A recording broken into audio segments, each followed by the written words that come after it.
The blue light of computer screens reflected off John Kelly's face as he stared at the radar display. Something huge had just entered the solar system. At first, he thought it might be an asteroid or a comet, but the object was slowing down. Asteroids don't slow down. "Sir, you need to see this," John called to his superior, keeping his voice steady despite his racing heart. Colonel Peter Blake rushed over, coffee mug still in hand. His eyes widened as he looked at the screen. "How big is it?" he asked. "Based on our readings, about 5 miles long," John replied. "And it's changing course, heading directly toward Earth." The discovery sent ripples through the United Earth Space Force. Within hours, the highest-ranking officials gathered in an underground facility beneath Washington, D.C. They watched as satellite images showed the object more clearly, a massive ship with strange markings along its metallic hull. Olivia Wright had dreamed of this moment her entire life. As Earth's leading expert in theoretical alien languages, she had spent decades preparing for first contact. Now, as she was rushed by helicopter to the command center, she could hardly believe it was actually happening. "Dr. Wright," said General William Porter as she entered the room. "We need you to help us communicate with them." Olivia nodded, setting down her bag filled with notebooks and translation algorithms. "Have they sent any messages?" "Nothing we recognize as communication," said a young technician, "but they're definitely scanning us." 3 days after the ship's arrival, it settled into orbit around Earth. Military forces worldwide went on high alert. Citizens looked up at the night sky, some in fear, others in wonder. Then it came, a signal broadcasting on all frequencies, in all languages. "We are the Galactic Hegemony. Your world has been noted. Prepare to receive our representatives." A smaller vessel detached from the main ship. The world's leaders quickly decided that they needed to send their own representatives to meet these aliens. Commander John Kelly was selected for his cool head and diplomatic skills. Dr. Olivia Wright would accompany him to handle communications. "This is what humanity has been waiting for," said President Laura Bennett during their briefing. "But we approach with caution. Your job is to learn their intentions and establish peaceful contact if possible." The shuttle that would take them to the alien vessel was Earth's most advanced spacecraft. Still, John felt like he was climbing into an antique as he considered the technology gap between humanity and these visitors. "Nervous?" asked Olivia as they strapped in. John gave a small smile. "Wouldn't you be?" "Terrified," she admitted, "but also more excited than I've ever been." The journey to the alien ship took less than an hour. As they approached, they got their first close look at the vessel. It was smooth and dark with sections that seemed to shift and change shape. "It's beautiful," whispered Olivia. A opening appeared in the side of the ship, and a beam of light guided their shuttle inside. They landed in what appeared to be a docking bay larger than a football stadium. "Atmosphere reads as breathable," said John, checking the instruments. "Gravity slightly lighter than Earth's." They stepped out of their shuttle wearing simple uniforms, with Earth insignia patches. The docking bay was empty except for their ship and a door at the far end. The door slid open as they approached. Beyond it stood 3 figures. The aliens were tall and thin with blue-tinted skin that sparkled under the lights. They had forearms and large dark eyes that seemed to take in everything at once. "Welcome, Earth representatives," said the middle figure. Its mouth didn't move. The words simply appeared in John and Olivia's minds. "I am High Executor Zax Morith of the Galactic Hegemony." Olivia stepped forward. "We bring greetings from Earth. We are honored to make first contact with your civilization." The aliens looked at each other, making soft clicking sounds that might have been laughter. "First contact is a formality," said Zax Morith. "Your planet has been in our records for centuries. We have simply had no reason to visit until now."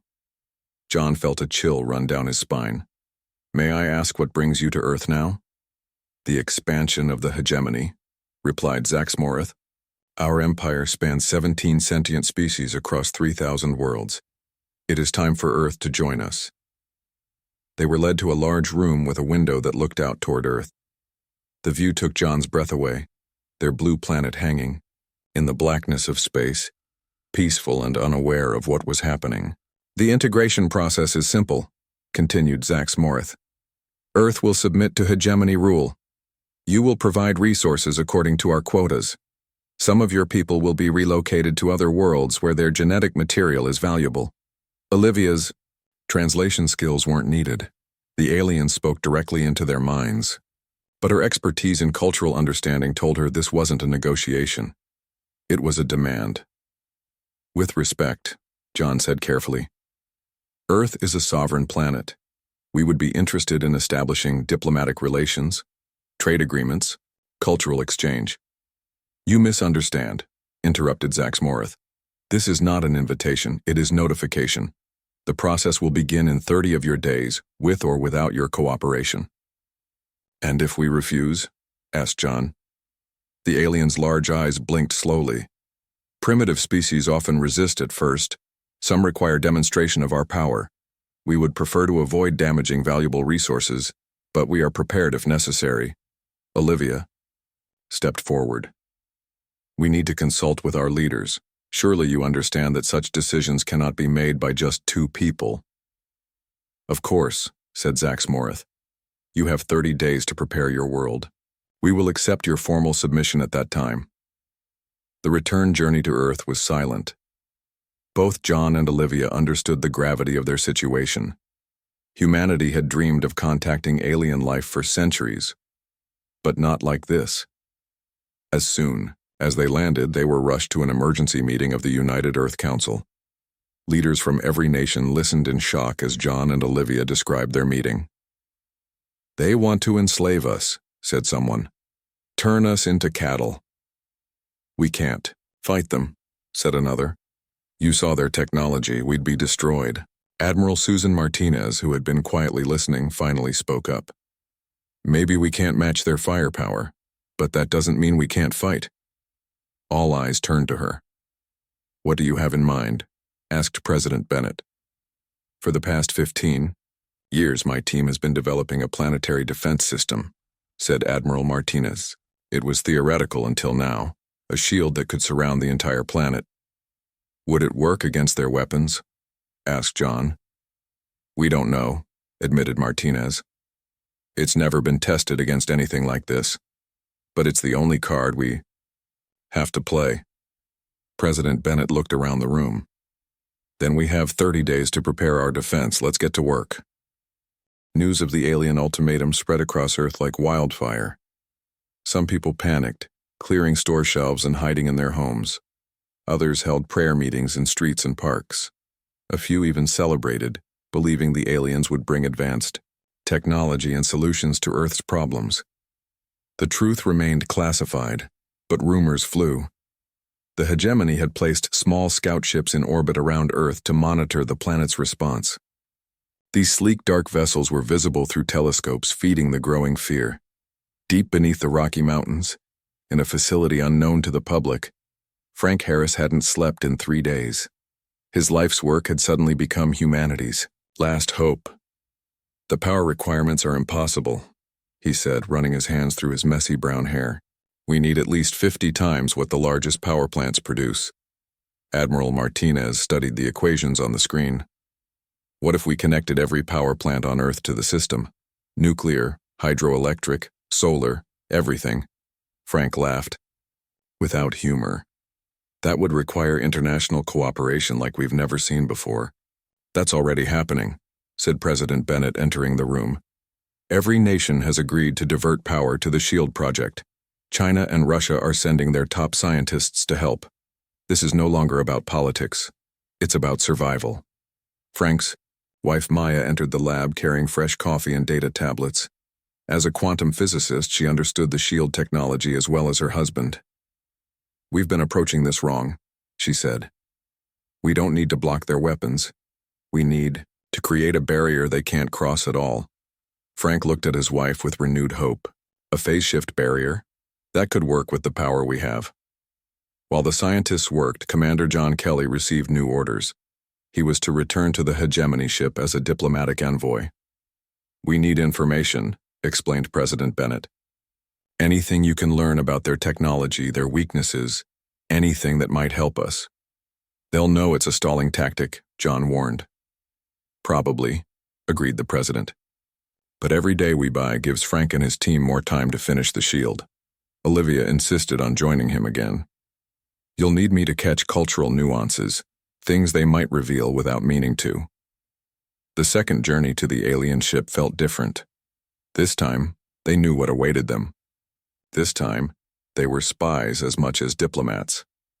High Executor Zax Morith received them in a large chamber filled with holographic displays showing Earth from various angles. You returned sooner than expected, the alien said. Has your planet reached a decision? Our leaders are still discussing your proposal, John said carefully. Our world has many different governments. Reaching consensus takes time. Inefficient, commented Zax Morith. The hegemony will solve this problem. One world, one authority. We're curious about the hegemony, said Olivia. 17 species working together is impressive.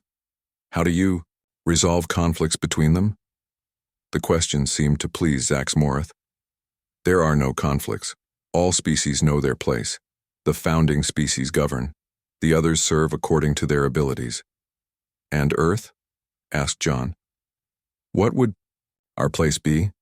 Your people are physically sturdy with good cognitive abilities. Many would serve in resource extraction on challenging worlds. Others would provide genetic material to strengthen declining hegemony bloodlines. John struggled to keep his expression neutral. I see. And if we joined willingly, would that change our status? It would prevent unnecessary damage to your infrastructure, replied Zax Morith. The result would be the same. Throughout the conversation, John noticed something odd. Despite the enormous ship, they had seen very few crew members. He carefully steered the conversation toward this observation. Your vessel is impressive. How many of your people does it take to operate it? This ship requires minimal biological oversight, said Zax Morith with what might have been pride. Most functions are automated. This was valuable information. If the ships relied heavily on automated systems, perhaps they could be vulnerable to certain types of interference. After several hours of carefully extracting information, while pretending to ask innocent questions, John and Olivia returned to Earth with new insights about the hegemony. Back at the shield facility, progress was being made. Maya Harris had discovered a way to mask the shield's energy signature until the moment of activation. This would prevent the hegemony from detecting what they were building. The problem is testing, Frank explained to the military leaders. We can't activate even a small portion of the shield without the aliens noticing. Then we don't test it, said Admiral Martinez. We build it, and when the time comes, we pray it works. 2 weeks passed. All across Earth, power plants were quietly modified to channel energy to hidden relay stations. These stations would, in turn, feed the main shield, generators placed at strategic points around the globe. The public face of these activities was carefully managed. To the watching hegemony ships, it appeared that Earth was preparing for integration. Construction projects were started, then abandoned. Military forces moved, then stood down. It looked like chaos and indecision, exactly what the aliens expected, from a primitive world facing annexation. In reality, each seemingly random action was part of the shield preparation. A new building foundation became a housing for shield relays. Military deployments covered the installation of energy conduits. John Kelly was sent back to the hegemony ship twice more. Each time, he gathered tiny pieces of information while appearing, to negotiate surrender terms. Each time, the aliens grew more impatient but revealed more about themselves. They've never encountered serious resistance, John reported after his latest visit. Most of the worlds they've conquered had already destroyed themselves through war or environmental collapse. They're scavengers as much as conquerors. With just 5 days remaining before the deadline, Frank and Maya Harris made a critical breakthrough. The shield can do more than just block, Maya explained, her eyes bright with possibility despite her exhaustion. If we reverse the polarity at the moment of contact, it could actively repel their ships. Would that damage them? Asked President Bennett. It would be like hitting a wall at high speed, said Frank. Their smaller vessels would likely be destroyed, the larger ones damaged at minimum. And the power requirements? Asked Admiral Martinez. Every nuclear reactor on Earth would need to synchronize output at exactly the right moment, said Maya. We'd burn through a year's worth of fuel in minutes. But it would work? Pressed the president. Frank and Maya looked at each other. In theory, they said together. President Bennett stared out the window at the night sky, where the hegemony's main ship was visible as a dark spot blocking the stars. Get ready, she said finally. When they come for their answer, we'll give them one they won't forget. The day of the deadline arrived. Skies around the world were filled with hegemony ships, over 50 massive vessels positioning themselves strategically above major cities. Their dark hulls blocked out the sun in some places, casting long shadows across the land below. In the command center beneath the Rocky Mountains, President Laura Bennett stood surrounded by world leaders and military commanders. The atmosphere was tense, faces grim with the weight of what was about to happen. All shield generators report ready, said Admiral Martinez, looking up from her display. Power grid synchronization at 98%. Frank Harris worked frantically at his console, dark circles under his eyes. The energy buildup needs to be perfectly timed. Too early and they'll detect it. Too late and their weapons will get through. What about civilians? Asked the Russian president. Many are still in the cities. We've evacuated as many as we could without raising suspicion, answered Bennett. Any more would have alerted the hegemony that something was happening. On screens around the room, they watched as the largest hegemony vessel opened communications. High Executor Zax Morith appeared, his blue skin seeming to glow with anticipation. People of Earth, the alien's voice broadcast worldwide. Your time for consideration has ended. What is your answer? President Bennett took a deep breath and stepped forward. She straightened her jacket and lifted her chin. The cameras focused on her, broadcasting her image to the waiting aliens and to every television, radio, and communication device on Earth. This is President Laura Bennett of the United Earth Council, she began, her voice steady. We have considered your offer carefully. Our answer is this. Earth hereby declares its sovereignty as an independent world. No galactic hegemony ships are allowed in our space. Any vessel attempting to breach our territory will be considered an act of war. There was silence for a moment. Then the alien's response came through, tinged with amusement. You misunderstand your position, said Zax Morith. This is not a negotiation. Your primitive weapons cannot harm our vessels. Your declaration is meaningless. The screen showed hegemony ships beginning to descend toward Earth, weapon systems glowing as they powered up. They're targeting major power grids first, reported a military officer, trying to knock out our infrastructure before they land. Troops. President Bennett looked to Frank and Maya Harris. Is it time? Maya nodded, her hand hovering over the activation switch. All systems aligned. Shield ready to deploy. Then let's show them what Earth can do, said Bennett. Maya pressed the control. For a second, nothing seemed to happen. Then, starting at the north and south poles, a shimmering blue energy field began to spread across the planet. It moved like water flowing over the Earth's surface, growing until it completely surrounded the globe. The shield extended upward, past the atmosphere, eventually encompassing even the moon in its protective bubble.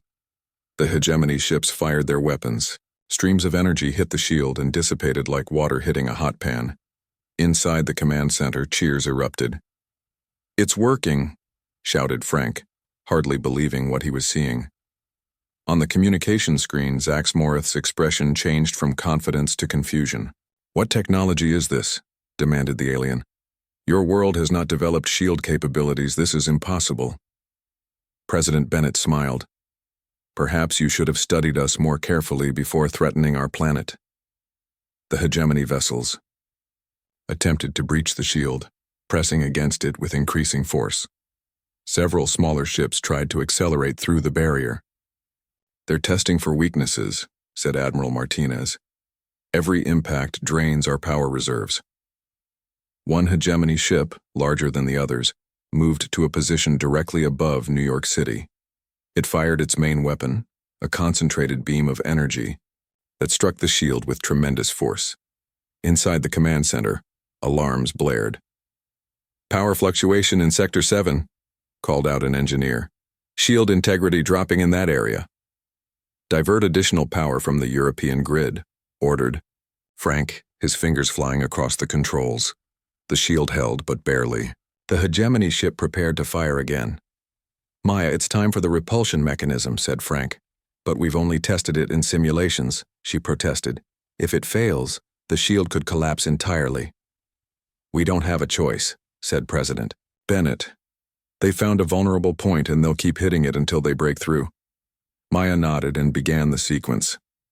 Reversing polarity in Sector 7, all other sectors maintain standard configuration. As the hegemony ship fired again, something unexpected happened. The shield at the impact point glowed brightly, absorbing the energy of the attack. Then, like a rubber band stretched too far, it snapped back with tremendous force. The energy rebounded directly into the alien vessel. The effect was immediate and devastating. The hegemony ship's hull cracked, systems failing as it began to drift away from Earth, trailing debris. It worked, exclaimed Maya, astonishment clear on her face. President Bennett turned back to the communication screen. Zax Morith was shouting orders to his fleet, clearly not expecting this level of resistance. High Executor, Bennett called, regaining the alien's attention. Allow me to repeat Earth's declaration. No galactic hegemony ships are allowed in our space. We have the means to enforce this. The next vessel that attacks our shield will meet the same fate as the last. For the first time, uncertainty showed in the alien leader's large eyes. This is not over, Zax Morith said coldly. The hegemony has ruled this galaxy for 10,000 years. One primitive planet cannot stand against us. And yet, here we are, replied Bennett. Standing. The hegemony ships pulled back, retreating to a higher orbit but not leaving completely. It was clear they were regrouping, planning their next move. In the command center, the initial celebration quieted as reality set in. How long can we maintain the shield? Asked President Bennett. Frank checked his displays with a grim expression. At current power consumption, maybe 2 weeks. Less if they keep testing it with attacks. So we've won the first battle, said Admiral Martinez. But not the war. John Kelly, who had been watching silently, stepped forward. During my last visit to their ship, I noticed something. When they spoke about the other species in their empire, there was tension. I don't think the hegemony is as unified as they want us to believe. Olivia Wright nodded. I caught that too. Some of the subject species might resent their hegemony masters. President Bennett's eyes lit up with a new possibility.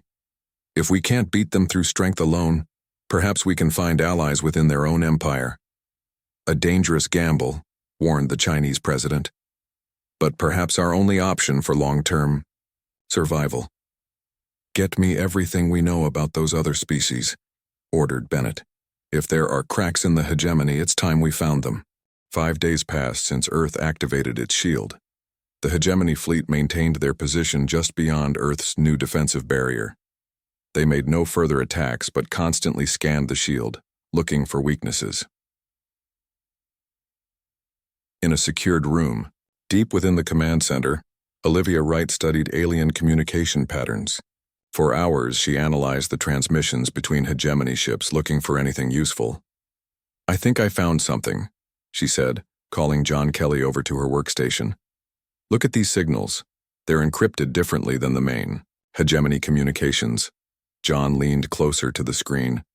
Secret transmissions? I believe so, said Olivia. And they're coming from smaller vessels crewed by non-dominant species. The encryption is simpler than the hegemony standard. I might be able to break it.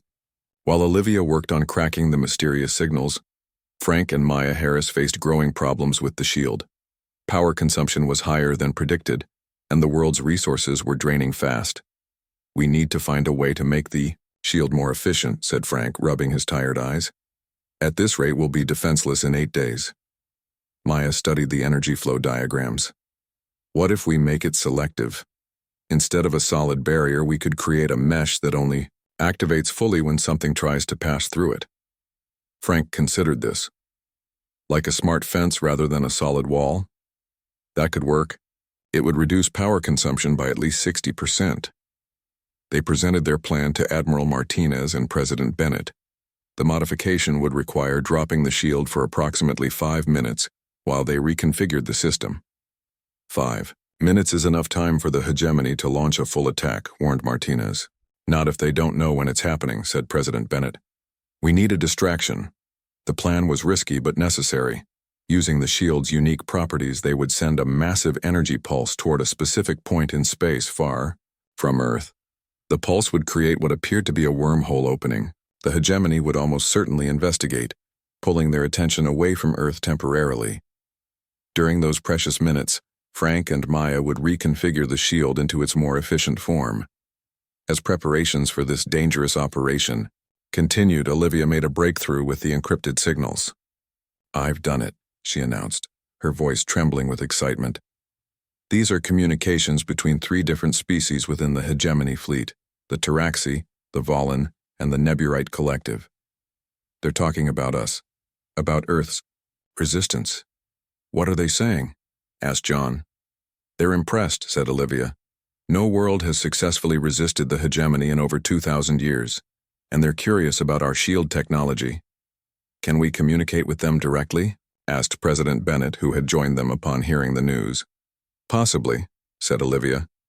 But we'd need to be careful.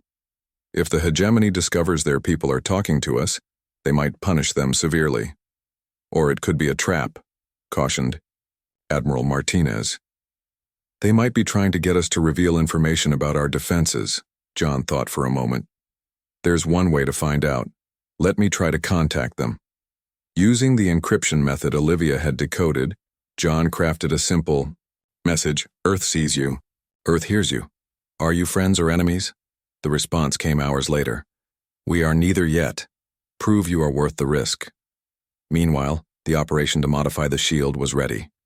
At precisely midnight Greenwich Mean Time, the shield generated a massive energy pulse aimed at empty space 50,000 miles from Earth. As expected, several hegemony vessels broke formation to investigate the strange phenomenon. Now, ordered Frank. The shield dropped. For 5 heart-stopping minutes, Earth was completely vulnerable. Teams worldwide worked frantically to implement the new configuration.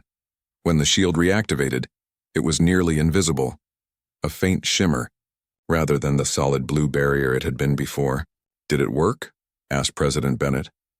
Frank checked the readings with Maya. Power consumption down to 35% of previous levels. We just bought ourselves weeks instead of days. The hegemony ships returned from investigating the false wormhole. They immediately noticed the change in the shield's appearance. They're scanning us again, reported an officer, more intensely than before. On the main screen, High Executor Zax Morith appeared. Your shield weakens, humans. Soon it will fail completely, and then you will face the consequences of your defiance. President Bennett kept her expression neutral. Our shield evolves, High Executor, as does our resolve. After the communication ended, John received another, encrypted message from the dissident aliens. The hegemony brings ancient weapons from their archives, planet killers from the last Great War. Your shield may not hold against them. This alarming news was confirmed when long-range sensors detected new ships joining the hegemony fleet. These vessels were different, older in design, but massive in scale. Those must be the planet killers, said Admiral Martinez grimly. We need to respond to our potential allies. What do they want in exchange for help? John sent the question. The answer was simple, but profound. Freedom. Help us break the chains of 10,000 years. A plan began to form. If Earth could coordinate with rebel factions within the hegemony, they might be able to fight back on multiple fronts. The aliens had numbers and technology, but Earth had something powerful, the example of successful resistance. We need to get them information about our shield technology, said Maya. If other worlds could deploy similar defenses, the hegemony would be fighting rebellions across the galaxy. Too risky, countered Martinez. If that information falls into hegemony hands, they'll develop countermeasures.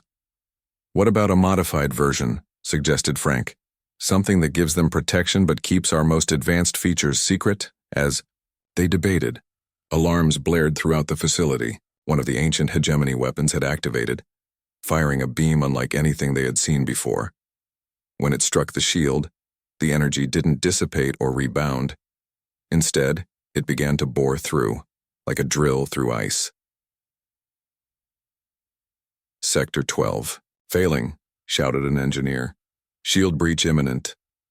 Frank and Maya rushed to reinforce the weakening section, diverting power from other areas. The shield held, but barely. "They've found a weakness where," said Frank, his face pale. "These planet killers use a different type of energy our shield wasn't designed to block." "How long before they break through?" asked President Bennett. "If they concentrate all their planet killers on the same spot," Frank calculated quickly. "Maybe 48 hours. In the communications room, John received an urgent message from their alien contacts.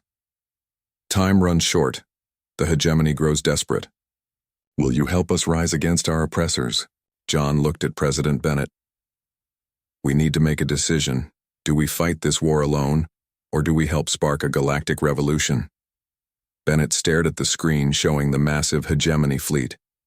"Send the message," she said finally. "Tell them Earth accepts their alliance."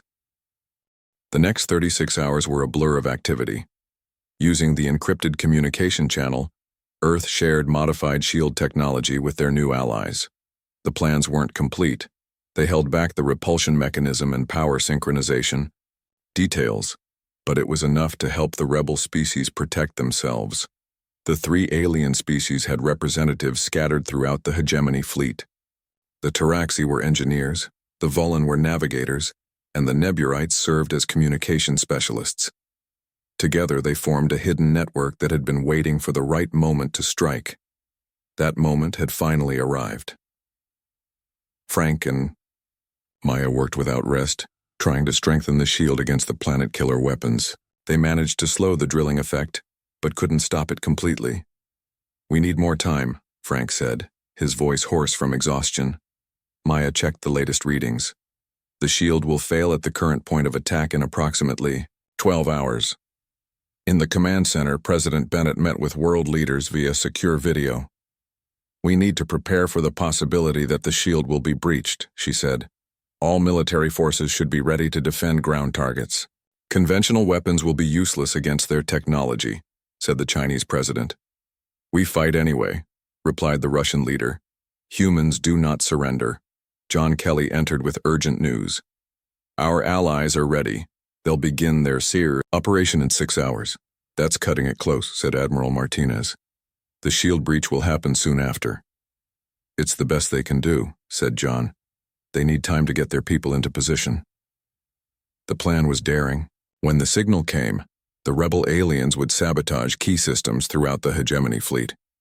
Shield generators would fail. Weapons would lose power. Communication systems would go offline. The coordinated chaos would, hopefully, buy Earth the time it needed.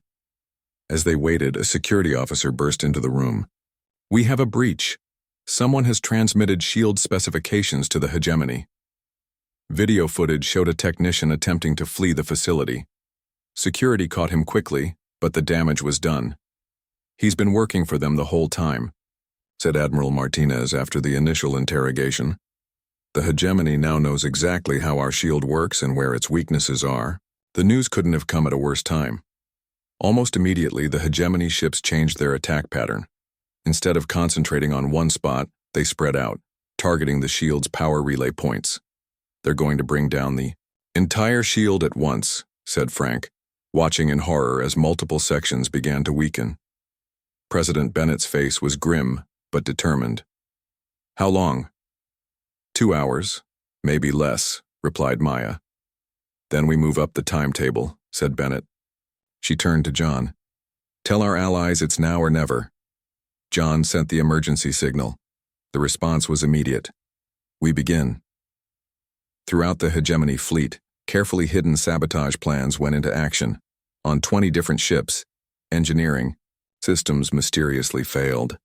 On others, navigation controls locked up, sending vessels veering off course. Communication between hegemony command and their forces became garbled, filled with false orders and confusion. High Executor Zax Morith appeared on the communication screen, his usually calm demeanor replaced with rage. You think this petty sabotage will save you? We have ruled the stars for 10,000 years. We cannot be defeated by primitives. As he spoke, alerts blared in the background. A hegemony officer rushed into view, speaking urgently to Zax Morith. The High Executor's expression changed to one of disbelief. Impossible, he whispered. On screens around Earth's command center, they watched as something remarkable happened. 3 hegemony ships suddenly turned their weapons on other hegemony vessels. The rebel species had taken control of these ships completely. They did it, breathed Olivia.